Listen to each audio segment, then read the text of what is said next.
Pemirsa, pengadaan vaksin terus dikebut oleh pemerintah agar vaksinasi bisa segera dilakukan.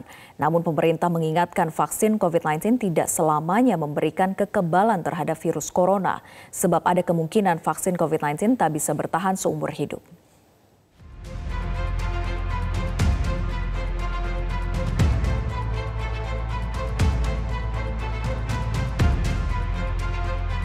Pemerintah Indonesia berencana memulai program vaksinasi COVID-19 bulan depan.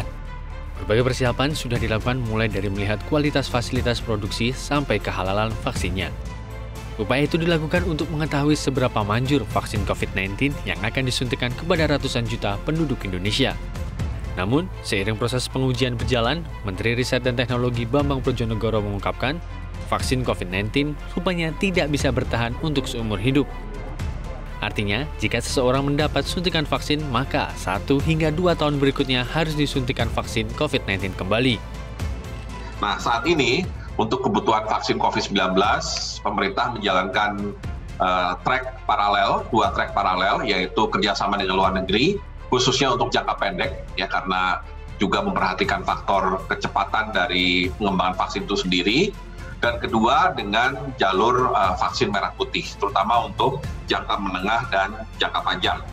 Mengingat ada kemungkinan ya bahwa vaksinasi awal itu 2 kali per orang dan vaksin COVID-19 yang dihasilkan nanti dari manapun sumbernya kemungkinan tidak bisa menjaga daya tahan kita terhadap COVID seumur hidup, ya sehingga perlu ada revaksinasi atau semacam booster di kemudian hari, apakah dalam waktu 1 tahun, 2 tahun, atau lebih. Tetapi artinya kita tetap harus punya kemampuan untuk selalu menghadirkan atau menyediakan vaksin COVID, khususnya yang dibuat di dalam negeri.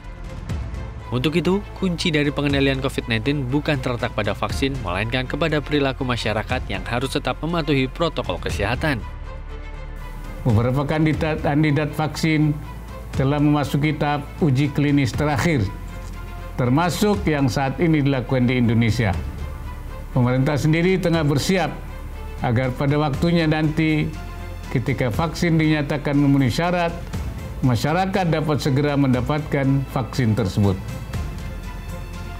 Sementara itu, cara yang paling efektif untuk menekan penyebaran COVID-19 adalah menegakkan protokol pencegahan COVID-19, yaitu memakai masker, menjaga jarak, dan mencuci tangan.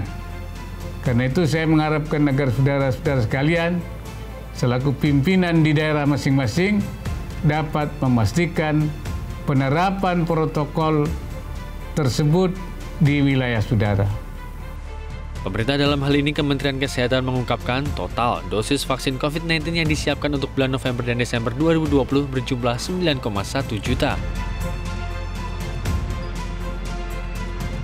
Vaksin tersebut berasal dari sejumlah produsen luar negeri seperti dari Sinovac, Sinopharm, dan CanSino.